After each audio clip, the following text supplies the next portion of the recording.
শুভশ্রী বন্ধুরা, employment bank থেকে কিন্তু তোমাদের জন্য অত্যন্ত খুশির খবর জানানো হলো। কেননা তোমরা যে প্রতি মাসে 1500 টাকা করে যুবশ্রী ভাতা পাও, এই ভাতা কবে দেওয়া হবে সেটা এমপ্লয়মেন্ট ব্যাংক থেকে জানিয়ে দেওয়া হলো। এমপ্লয়মেন্ট ব্যাংক থেকে জানিয়ে দেওয়া হলো যে তোমাদের টাকা দেওয়ার প্রসেসিং চালু হয়ে গেছে, খুব শীঘ্রই তোমাদের টাকা দিয়ে দেওয়া হবে। এই টাকা কবে দেওয়া হবে সেটা জানানোর আগে তোমাদের জানিয়ে দিই যে তোমাদের যাদের ওয়েটিং লিস্টে নাম এসেছে তাদেরকে অ্যানেক্সার 1 এবং অ্যানেক্সার 2 ফর্ম নিয়ে গিয়ে এমপ্লয়মেন্ট এক্সচেঞ্জ অফিসে জমা করতে বলা হয়েছে। বন্ধুরা, এই অ্যানেক্সার 1টি অনলাইনে সাবমিট করে অ্যানেক্সার 1 এবং অ্যানেক্সার 2 ফর্মটি সাথে নিয়ে যেতে হবে তোমাদের এমপ্লয়মেন্ট এক্সচেঞ্জ অফিসে। তার সাথে ব্যাংকের পাসবই, ভোটার আইডি কার্ড, আধার কার্ড এবং রেশন কার্ড নিয়ে যেতে হবে এবং সেগুলোর জেরক্স কপি তোমাদের সেখানে অ্যানেক্সার 1 এবং অ্যানেক্সার 2 ফর্মের সাথে জমা করতে হবে। অত্যন্ত গুরুত্বপূর্ণ একটা কাজ কিন্তু এই কাজটা বন্ধুরা, কেননা এই কাজটা একবার তোমরা যদি না করো, এই ফর্মটা যদি একবার যদি তোমরা ফিল আপ না করো, যে তোমাদের ডেট দেওয়া হয়েছে এই ফর্মটি জমা দেওয়ার জন্য, এই ডেটের মধ্যে যদি জমা না করো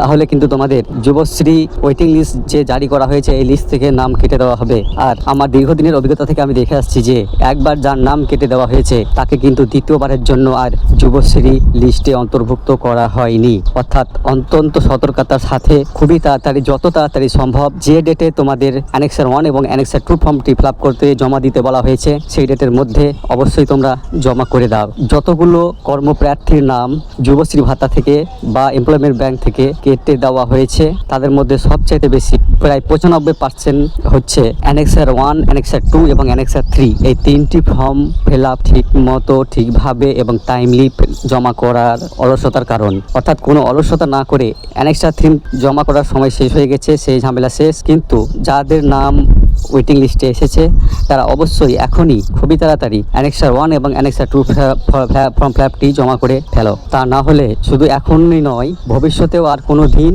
এই যুবশ্রী ভাতা তোমরা পাবে না। তোমাদের অ্যানেক্সার 1 এবং অ্যানেক্সার 2 ফর্মটি কিন্তু ফিল আপ করতেই হবে। তোমরা যদি মনে করো ওয়েটিং লিস্টে নাম এসছে বলে তোমরা প্রকৃতভাবে ওয়েটিং লিস্টে আছো, তা নয় কিন্তু বন্ধুরা। প্রকৃতভাবে ওয়েটিং লিস্টে থাকতে গেলে এবং যুবশ্রী ভাতা পেতে গেলে তোমাদের অ্যানেক্সার 1 এবং অ্যানেক্সার 2 ফর্মটি ফিল আপ করে জমা দিতেই হবে। এবার তোমাদের জানিয়ে দিই যে কবে টাকা দেওয়া হবে। বন্ধুরা, এমপ্লয়মেন্ট এক্সচেঞ্জ অফিস আমার নিকটবর্তী যে অফিস, সেই অফিসে গিয়ে আমি যে তথ্য পেয়েছি তারা আমাকে যেটা বললো যে টাকা দেওয়ার কাজ শুরু হয়ে গেছে আজ, অর্থাৎ এই 22শে এপ্রিল থেকে শুরু করে 26শে এপ্রিলের মধ্যে, এই 4 দিনের মধ্যে তোমাদের কিন্তু 1500 টাকা দিয়ে দেওয়া হবে। তোমরা যে মাসে 1500 টাকা ভাতা পাও, এই ভাতা কিন্তু তোমাদের আগামী 4 দিনের মধ্যে দিয়ে দেওয়া হবে। কাজ কিন্তু প্রায় কমপ্লিট, শুধু টাকা সেন্ড করতে বাকি। খুব তাড়াতাড়ি তোমাদের ব্যাংক অ্যাকাউন্টে টাকা সেন্ড করা হবে এবং আগামী 4 দিনের মধ্যে তোমাদের অ্যাকাউন্টে এনইএফটির মাধ্যমে তোমাদের প্রাপ্য 1500 টাকা অর্থাৎ 1500 টাকা ক্রেডিট হয়ে যাবে।